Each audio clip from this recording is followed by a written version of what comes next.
ऐसा करते ही अचानक पौधे से $100 का नोट निकला। पॉल ने उसे निकाल कर देखा तो उसे अपनी आंखों पर यकीन ही नहीं हुआ। तब जाकर उसे एहसास हुआ कि ये कोई आम पौधा नहीं बल्कि एक असली मनी प्लांट है। तभी अचानक उसका परिवार भी वहाँ आ गया, लेकिन उन्हें इस पौधे के बारे में बताने के बजाय उसने बात बदल कर उन्हें वापस भेज दिया। वो नहीं चाहता था कि उसके परिवार को इस मनी प्लांट की भनक भी लगे। अगले दिन जब पॉल काम से घर लौटा तो वो तुरंत स्टोर में ये देखने पहुंचा कि पौधे ने और पैसे दिए या नहीं। पौधे को देखते ही उसकी आंखें खुली की खुली रह गई। उसके जादुई पत्तों से हजारों डॉलर झड़ रहे थे और इसी तरह पॉल ने वहाँ से पैसे निकालना शुरू कर दिया। उधर उसके परिवार वाले इस बात से बिल्कुल अनजान थे। फिर एक दिन टिम नाम का एक बूढ़ा आदमी उसके घर आया। वो खुद को उसके चाचा का दोस्त बता रहा था। उसने पॉल से अपनी एनजीओ के लिए थोड़ा दान मांगा और पॉल भी काफी अच्छे मूड में था, इसलिए उसने टिम को $1000 का चेक दे दिया। ये देखकर उसके परिवार वालों को तो अपनी आंखों पर यकीन ही नहीं हुआ। टिम के जाने के बाद उन्होंने पॉल से पूछा कि आखिर उसके पास इतने पैसे आए कहाँ से, लेकिन सब कुछ सच बताने के बजाय उसने फिर से झूठ कह दिया कि आजकल तो मैं प्रॉपर्टी बेच रहा हूँ, खरीदारों की तो लाइन लगी पड़ी है। इसी तरह कुछ ही दिनों में पॉल पैसे तोड़कर अमीर हो गया। उसने डिजाइनर कपड़े पहनने शुरू कर दिए और आखिरकार गीता और बिरजू को भी उनकी पॉकेट मनी मिल ही गई। इससे पूरे घर का माहौल भी धीरे धीरे बेहतर हो रहा था। इसके बाद हमने देखा कि पॉल अब बिल्कुल बदल चुका है। उसे पैसों की कोई परवाह नहीं थी और अब तो वो बस पैसे उड़ाने के बहाने ढूंढता रहता था। एक दिन उसने सबसे महंगी घास काटने की मशीन खरीदी। हालांकि उसके घर में इतना बड़ा बगीचा तो था भी नहीं। फिर एक सुबह उसके साथ काम करने वाले दोस्त जैक ने उसकी पुरानी गाड़ी का मजाक उड़ाया तो पॉल ने गुस्से में आकर तुरंत एक स्पोर्ट्स कार खरीद ली। लेकिन गड़बड़ ये हो गई कि उसने गाड़ी का सारा पैसा कैश दिया, जिसे देखकर कार डीलर को उस पर शक हो गया। उसे लगा कि पॉल जरूर कुछ गैर कानूनी काम करता होगा,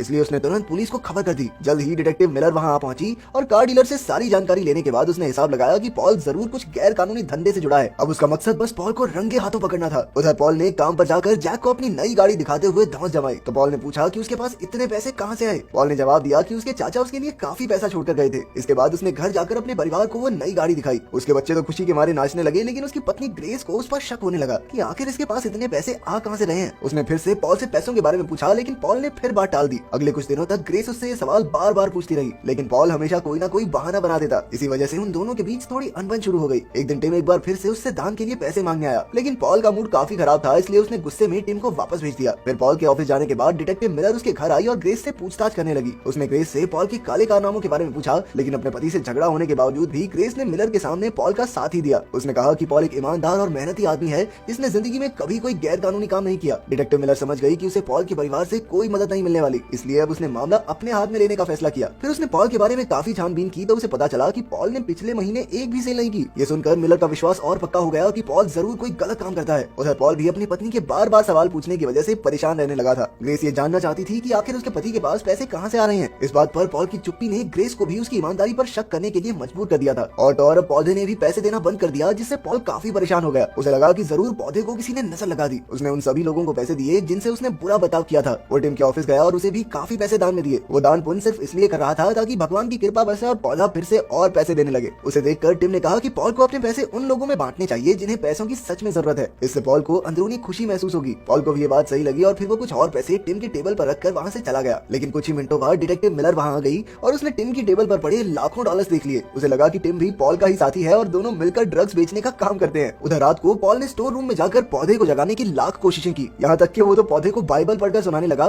ताकि भगवान उसकी मदद करे, लेकिन ऐसा कुछ नहीं हुआ। फिर अगली सुबह जब पॉल ने कॉफी खरीदी तो उसे गरीब आदमी दिखाई दिया और क्योंकि पॉल अपने पौधे को जगाने के लिए दान पुण्य कर रहा था तो उसने उस गरीब आदमी को $100 दे दिए। लेकिन उसके जाने के बाद डिटेक्टिव मिलर वहाँ आ गई और गरीब आदमी के हाथ में पैसे देखकर उसे लगा कि ये भी जरूर पॉल के साथ मिला होगा। उसने तुरंत उस बेचारे गरीब आदमी को गिरफ्तार कर लिया। उधर पॉल ने आज अपने बेटे से वादा किया था कि वो साथ मिलकर फुटबॉल मैच देखेंगे, लेकिन वो अब तक घर लौटा ही नहीं। ग्रेस ने उसे काफी बार फोन किया, लेकिन पॉल ने फोन उठाया ही नहीं। आखिरकार ग्रेस अपनी बेटी कैरी के साथ पॉल की फैक्ट्री में उसे ढूंढने गई, लेकिन वो जगह तो एकदम खाली थी। जैसे ही कैरी एक अंधेरे कमरे में घुसी तो अचानक वो एक गड्ढे में गिर गई जो कपड़े से ढका हुआ था। असल में पॉल ने ही इस गड्ढे को ठीक कराने की बजाय उसे कपड़े से ढक दिया था और आज उसकी बेटी को ही इस चालाकी का खामियाजा भुगतना पड़ा। फिर उसे हॉस्पिटल ले जाया गया क्योंकि उसके हाथ की हड्डी टूट गई थी। जैक को पॉल की इस लापरवाही पर बहुत गुस्सा आया क्योंकि उसने कई बार पॉल से उसे ठीक करवाने को कहा था। बाद में पॉल को भी अपनी गलती का एहसास हुआ और वो ग्रेस के सामने रोने लगा। उसने पूरी जिंदगी ऐसे ही चालाकी करके काम चोरी की थी और शायद इसी वजह से उसके परिवार को तंगी में जीना पड़ा। आखिरकार ग्रेस ने उसे माफ कर दिया और एक नई शुरुआत करने को कहा। फिर वो लोग कैरी को घर ले आए और सबने सुख की सांस ली। अब पॉल को एहसास हो चुका था कि अपने परिवार से बढ़कर उसके लिए कुछ भी नहीं है। उसने अपने पत्नी और बच्चों से वादा किया कि अब वो दिल लगाकर काम करेगा और वो कभी तंगी में नहीं जिएंगे। लेकिन अगले ही दिन डिटेक्टिव मिलर ने आकर उसे गिरफ्तार कर लिया। जब वो जेल में गया तो वहाँ उस गरीब आदमी को देखकर वो हैरान रह गया और तो और टिम भी वहीं मौजूद था। आखिरकार उसने सच्चाई का खुलासा किया। वो पहले से ही मनी प्लांट के बारे में सब कुछ जानता था। असल में उसे ही ये पौधा सबसे पहले मिला था,